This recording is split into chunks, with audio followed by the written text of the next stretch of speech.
Good morning, student. I, Rashmi ma'am, is again back with your online class, or you can say your online session for class 7. Subject is chemistry. Now, student, we were up to chapter 2. We have completed many more things in chapter 2. Till up, what are the different kind of changes?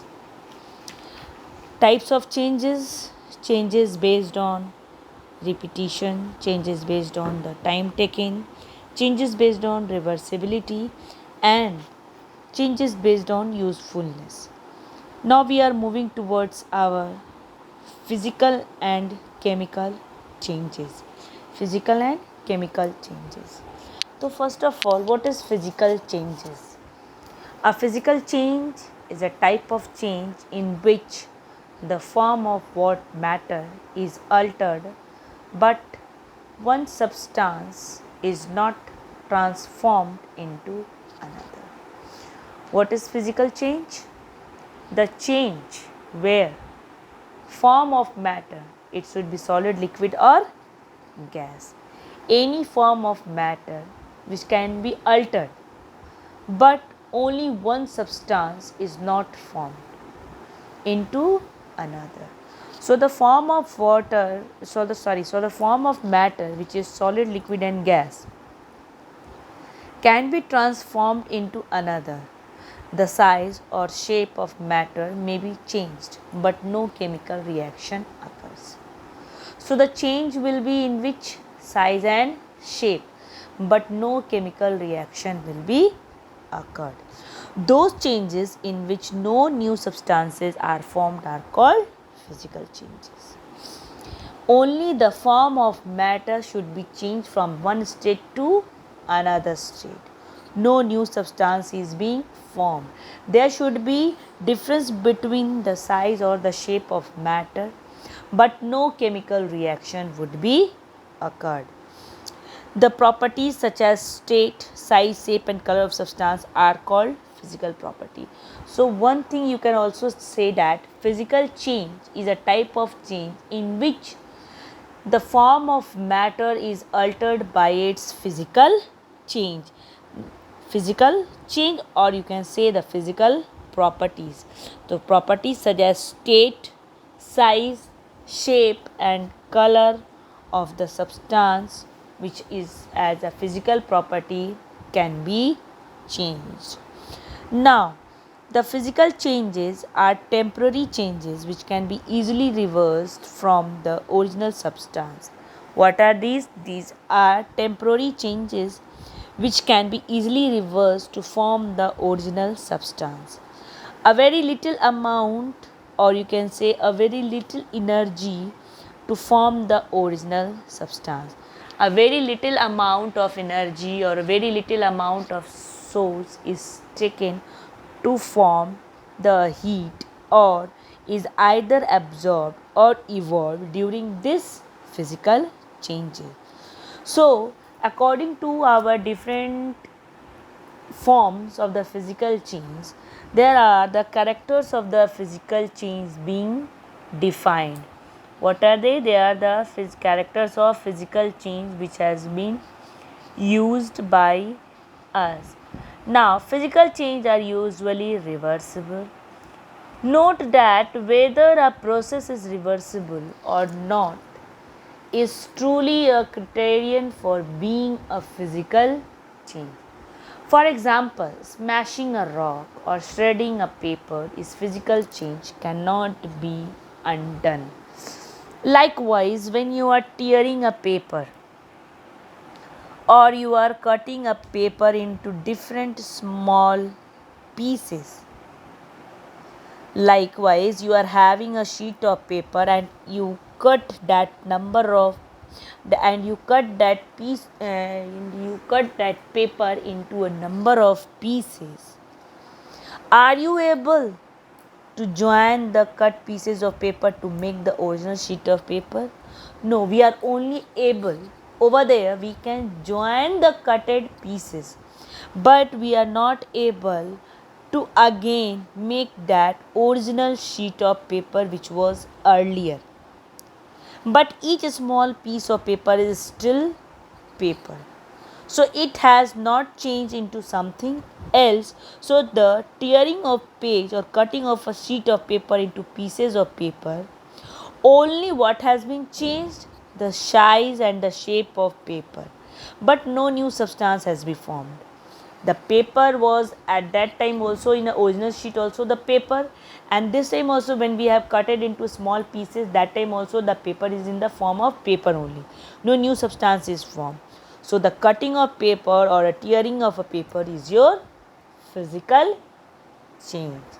Understood? Now, smashing a rock. Now, smashing a rock means what? If you use your grinder, you are having, likewise, you are having sugar cubes, or you can say the sugar which you buy from the market and use for make tea and coffee.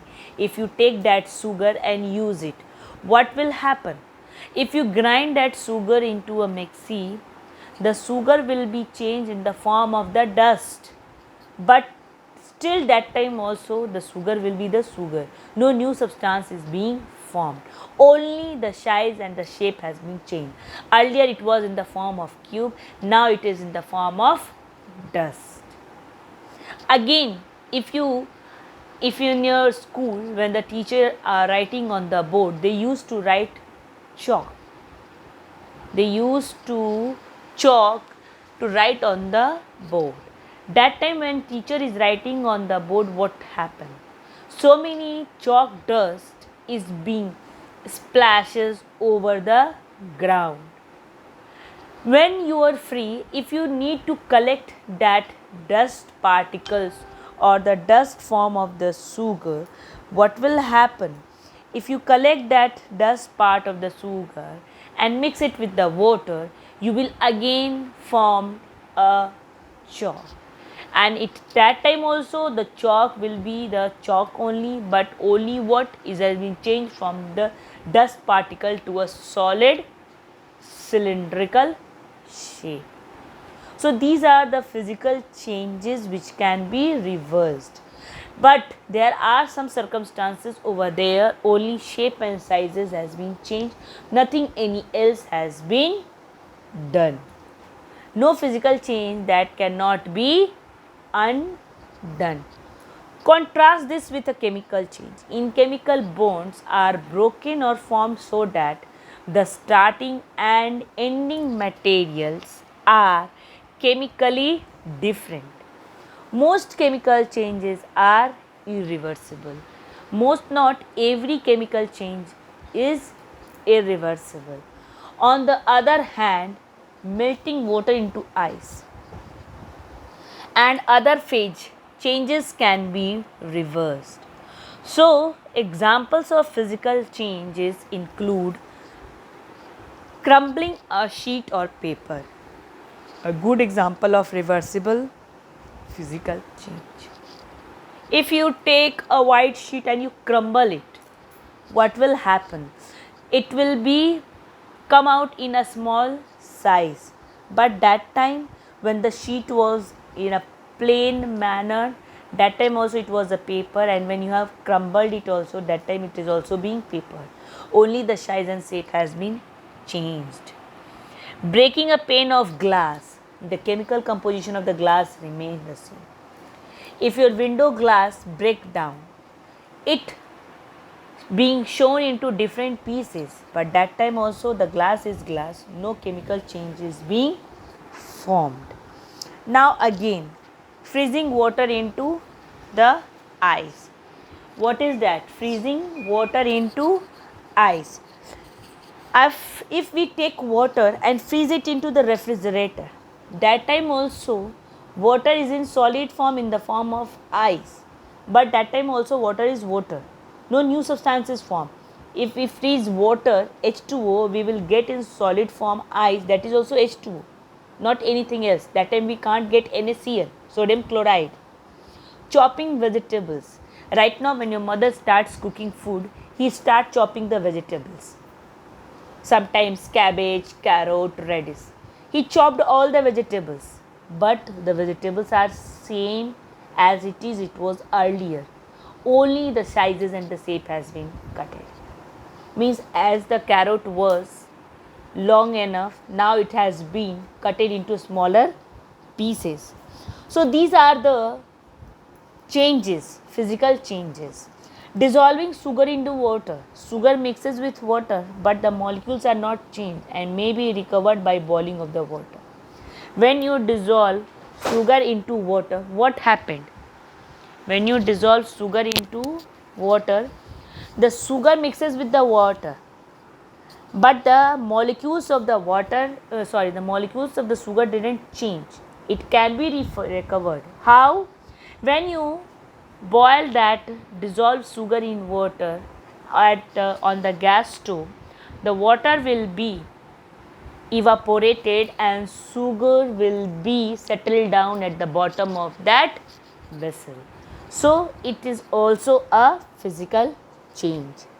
Tempering steel, hammering the steel does not change its composition, but does alter its properties including hardness and flexibility. If you see in a shop, over there you will see that a man is tempering the steel with the hammer. That time steel is same. There is no change in the composition of the steel, only the properties has been changed, including the hardness, the flexibility, the size and the shape. So these are the some examples of physical changes. Now we are going to read the characteristics of physical changes.